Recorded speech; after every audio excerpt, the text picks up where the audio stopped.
Cita-cita negara Indonesia adalah memberikan kemakmuran dan keadilan kepada setiap warga negaranya. Dalam mewujudkannya perlu kerja keras dan dukungan oleh semua pihak. Mari kita bantu mewujudkannya dengan menjadi generasi yang sadar akan hak dan kewajiban sebagai warga negara. Tema pada kesempatan kali ini yaitu kasus pelanggaran hak dan pengingkaran kewajiban warga negara.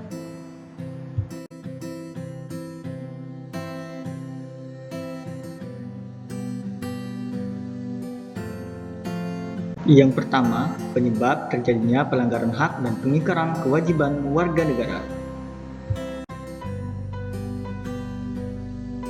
Pelanggaran hak dan pengingkaran kewajiban warga negara diantaranya disebabkan oleh faktor-faktor.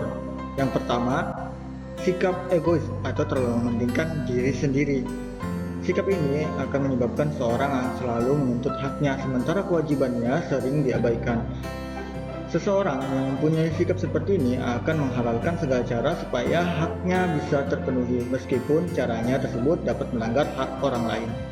Kemudian yang kedua yaitu rendahnya kesadaran berbangsa dan bernegara. Rendahnya kesadaran berbangsa dan bernegara ini menyebabkan pelaku pelanggaran berbuat seenaknya. Pelaku tidak mau tahu bahwa orang lain pun mempunyai hak yang harus dihormati. Sikap yang tidak mau tahu ini berakibat muncul perilaku atau tindakan penyimpangan terhadap hak dan kewajiban warga negara. Selanjutnya adalah sikap tidak toleran. Sikap ini akan menyebabkan munculnya saling tidak menghargai dan tidak menghormati atas kedudukan dan keberadaan orang lain. Sikap ini pada akhirnya akan mendorong orang untuk melakukan pelanggaran kepada orang lain.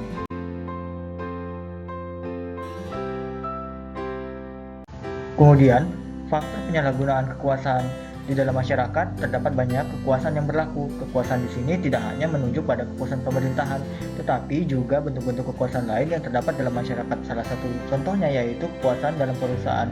Para pengusaha yang tidak mempedulikan hak-hak buruhnya jelas melanggar hak warga negara. Oleh karena itu, setiap penyalahgunaan kekuasaan mendorong timbulnya pelanggaran hak dan kewajiban warga negara.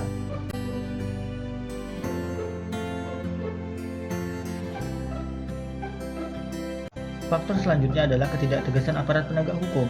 Aparat penegak hukum yang tidak bertindak tegas terhadap setiap pelanggaran hak dan pengingkaran kewajiban warga negara tentu saja akan mendorong timbulnya pelanggaran lainnya. Penyelesaian kasus pelanggaran yang tidak tuntas akan menjadi pemicu bagi munculnya kasus-kasus lain. Para pelaku cenderung mengulangi perbuatannya dikarenakan mereka tidak menerima sanksi yang tegas atas perbuatannya itu. Selain hal tersebut, aparat penegak hukum yang bertindak sewenang-wenang juga merupakan bentuk pelanggaran terhadap hak warga negara dan menjadi contoh yang tidak baik, serta dapat mendorong timbulnya pelanggaran yang dilakukan oleh masyarakat. Mengenai gambar di samping, berdasarkan Undang-Undang Nomor 22 Tahun 2009 tentang Lalu Lintas dan Angkutan Jalan, pengguna jalan yang memperoleh hak utama atau diprioritaskan untuk didahulukan yaitu kendaraan pemadam kebakaran yang sedang melaksanakan tugas. Yang kedua, ambulan mengangkut orang sakit, kendaraan untuk memberikan pertolongan pada orang kecelakaan lalu lintas, kendaraan pemimpin lembaga negara Republik Indonesia dalam hal ini adalah Presiden, kendaraan pemimpin dan pejabat negara asing, serta lembaga internasional yang menjadi tamu negara, dengan pengantar jenazah dan konvoi kendaraan kepentingan tertentu menurut pertimbangan petugas kepolisian negara Republik Indonesia. Faktor selanjutnya yaitu penyalahgunaan teknologi. Kemajuan teknologi dapat memberikan pengaruh yang positif tetapi juga dapat memberikan pengaruh yang negatif. Bahkan dapat memicu timbulnya kejahatan. Selain itu, kemajuan teknologi dalam bidang produksi ternyata dapat menimbulkan dampak yang negatif. Misalnya, munculnya pencemaran lingkungan yang dapat mengakibatkan terganggunya kesehatan manusia.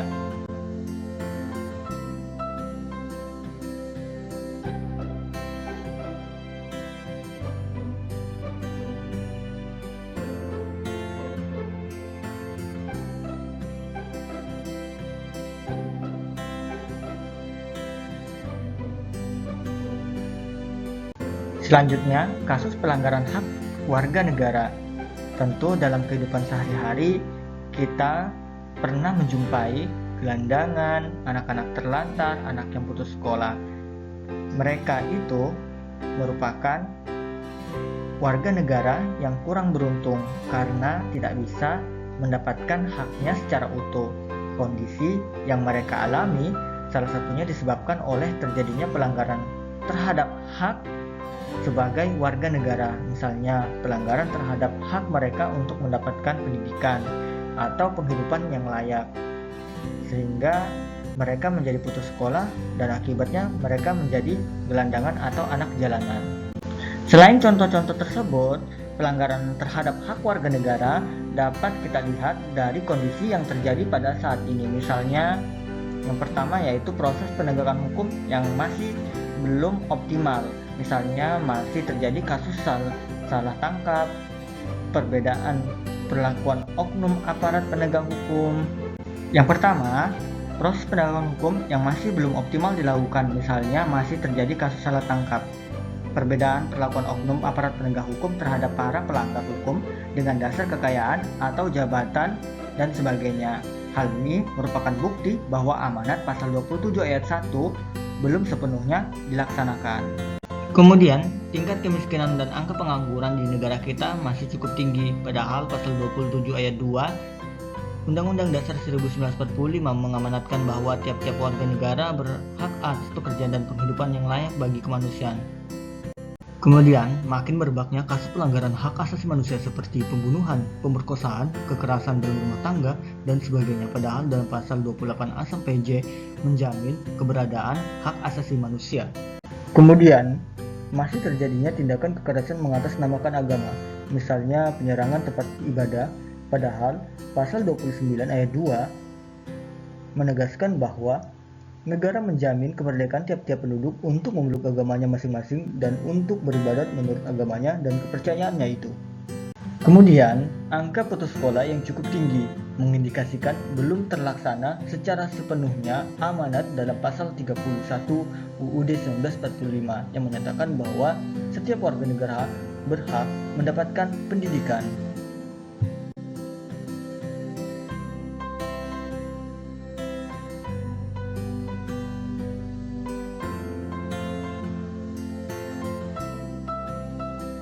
Kemudian pelanggaran hak cipta, misalnya banyaknya kita temui VCD atau DVD bajakan, kemudian perilaku plagiat dalam membuat sebuah karya dan sebagainya. Contoh-contoh tersebut membuktikan bahwa tidak terpenuhinya hak warga negara dikarenakan adanya kelalaian atau pengingkaran dalam pemenuhan kewajiban sebagaimana yang diamanatkan dalam Undang-Undang Dasar 1945 dan ketentuan perundang-undangan lain. Apabila dibiarkan, maka akan mengganggu kelancaran dalam proses pembangunan yang sedang dilaksanakan. Kemudian, kasus pengingkaran kewajiban warga negara. Pada kenyataannya, saat ini banyak terjadi pengingkaran terhadap kewajiban warga negara. Dengan kata lain, warga negara banyak yang tidak melaksanakan kewajibannya sebagaimana yang diatur dalam undang-undang. Pengingkaran tersebut biasanya disebabkan oleh tingginya sikap egoisme yang dimiliki oleh setiap warga negara, sehingga pada pikirannya hanya sebatas bagaimana cara mendapatkan haknya, sementara yang menjadi kewajibannya dilupakan. Rendahnya kesadaran hukum warga negara juga mendorong terjadinya pengingkaran kewajiban warga negara. Pengingkaran kewajiban warga negara banyak sekali bentuknya, mulai dari yang sederhana sampai yang berat. Di antaranya yaitu membuang sampah sembarangan.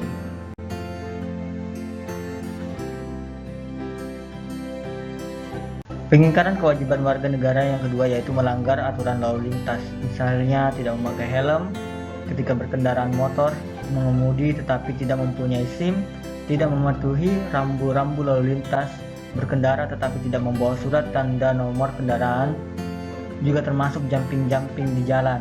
Pengingkaran kewajiban warga negara yang ketiga yaitu merusak fasilitas umum, misalnya mencoret-coret bangunan milik umum dan merusak fasilitas umum lainnya.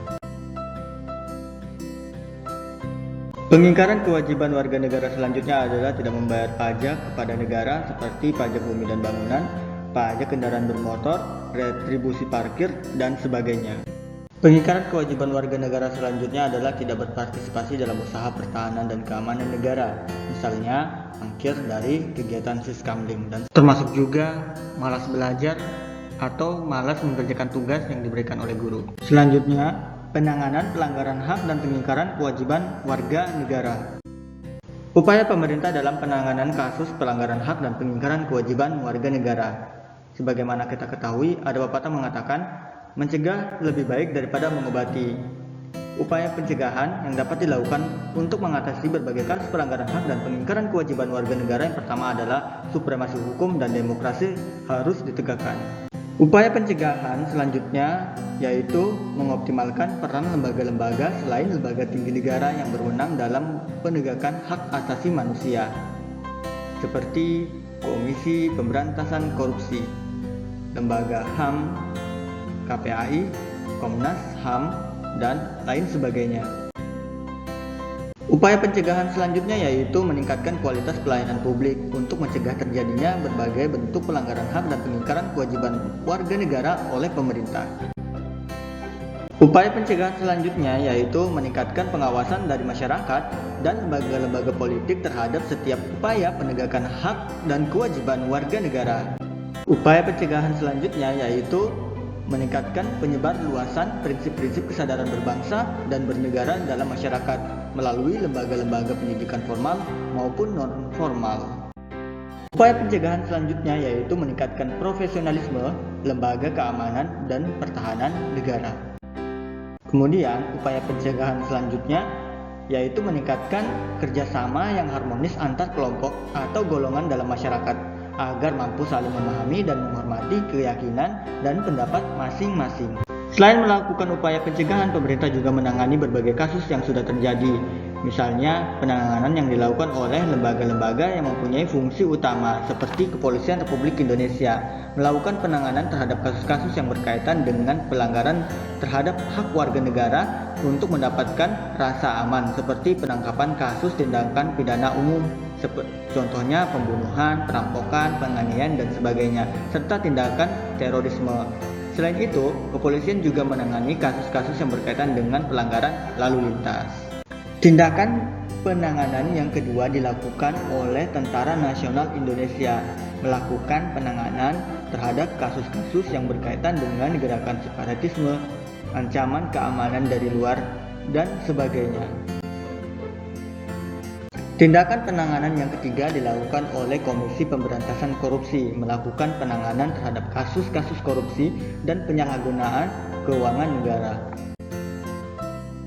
Tindakan penanganan yang keempat dilakukan oleh lembaga peradilan, melakukan perannya yaitu untuk menjatuhkan vonis atas kasus pelanggaran hak dan pengingkaran kewajiban warga negara. Membangun partisipasi masyarakat dalam mencegah terjadinya pelanggaran hak dan pengingkaran kewajiban warga negara. Sebagai warga negara dari bangsa dan negara yang beradab, sudah sepantasnya sikap dan perilaku kita mencerminkan sosok manusia beradab yang selalu menghormati keberadaan orang lain.